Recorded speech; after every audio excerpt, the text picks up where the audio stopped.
The Misunderstood Troll, a compliance and audit fairy tale. Written and narrated by Alex Kantor, illustrated by the boy Fitzhammond, and brought to life by Kosli.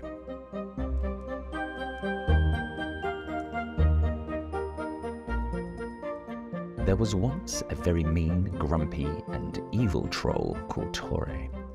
Toil lived in the Land of Paymoria.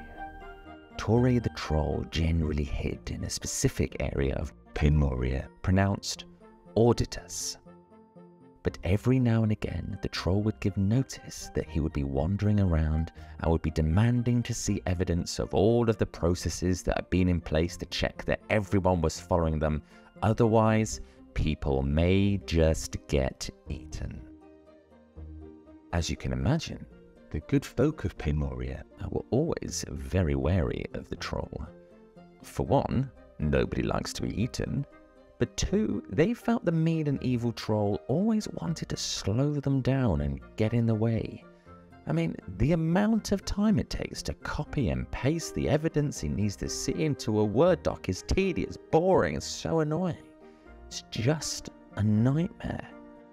But sadly, this was actually a similar story across many different faraway lands, with so many processes created to appease and stop people from being eaten by the trolls. And what we've actually found is that through migration of rulers to different lands and across time, these processes were implemented and shared in different lands without anyone ever questioning it. It was always the same. We must not get eaten. One of these processes was the hailed Segregation of Duty process. In Paymoria land, this meant that the builders passed their finished goods to the deployers, and then the deployers checked to make sure the builder had followed the right steps, and then they requested the higher powers for approval to deploy. The higher powers checked that the deployer had filled out the paperwork correctly, and that there were no other issues happening, and then approved for the deployment. All of this was written down in different stages so that the troll could check, but it really slowed down getting the work from the builders to be deployed where the kingdom and connected lands would all get the value from that building. Now, years went by in this land, and this process was continually followed, and therefore that value continued to be delayed. But here comes the one deployer manager who would occasionally approach the boss. Let's call him, the king of technology. It's my story, we'll go with it.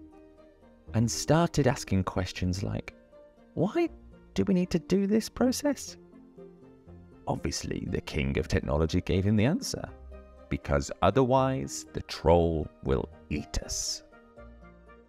Now, the young deployer manager wasn't overly enamored with the response, but accepted it for now.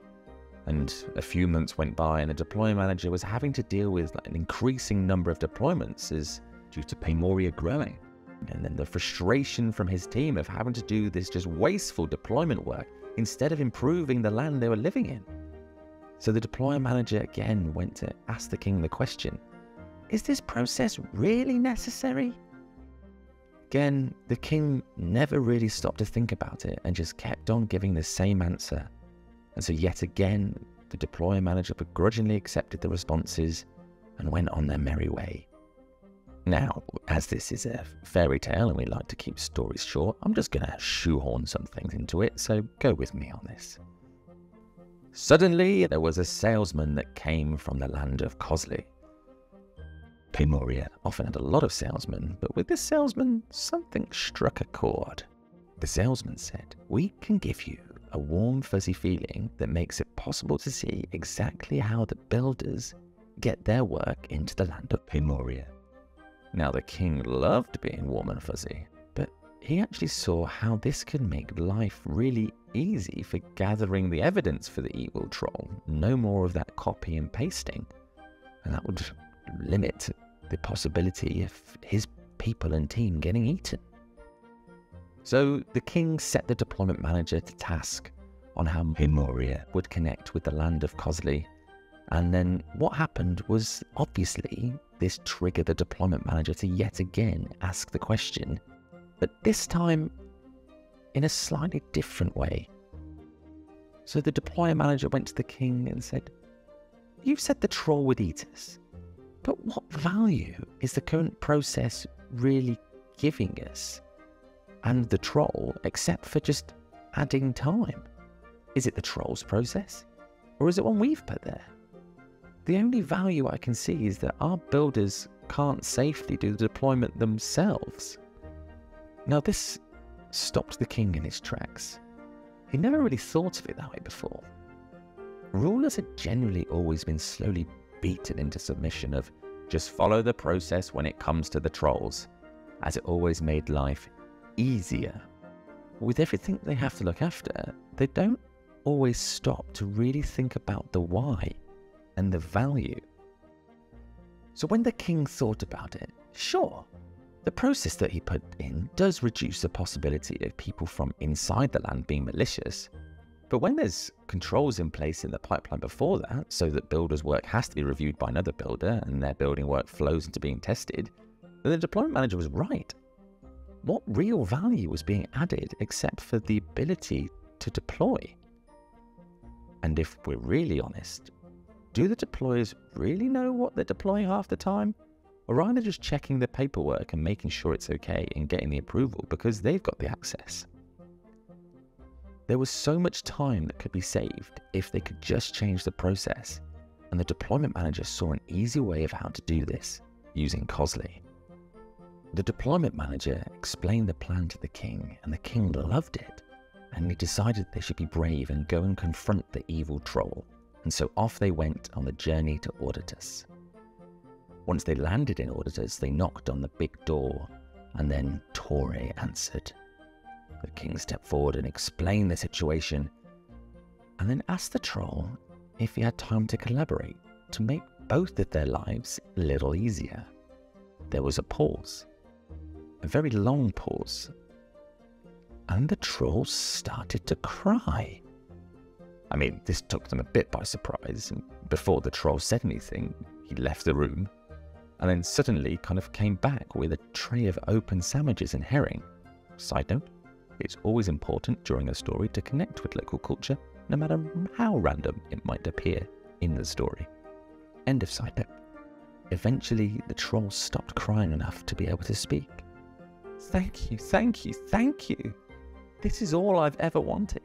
Everyone just puts these processes in front of me to check for how they need to meet safety requirements without checking with me. Then I get the blame for it being slow, when all I ever want to do is make sure that you're all safe and protected." "Oh," said the king.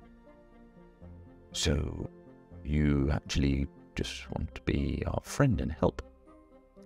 "Yes," said Torre, exasperated. And the king continued, "If we can give you a way that's easy for you to check, then you promise not to slow us down?"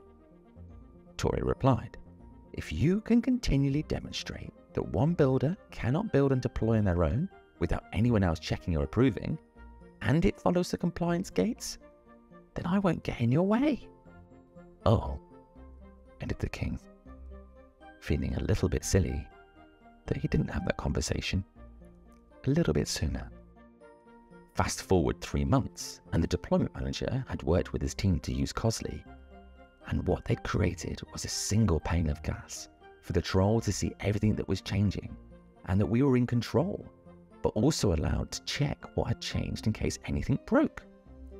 The approval process was automated for checking the control gates, and this took hours off the time it took for builds to be able to be deployed, which really empowered the builders to be in control. A great knock-on effect of this was that the builders then started to release in smaller increments more frequently because the process was less painful and they didn't have to wait as long. And then the deployers, with all the time, moved on to making improvements across the land, adding more value than just deploying things. So as we can see, through a little collaboration, curiosity, and using the right tools, there really can be a happy ending when it comes to evil trolls.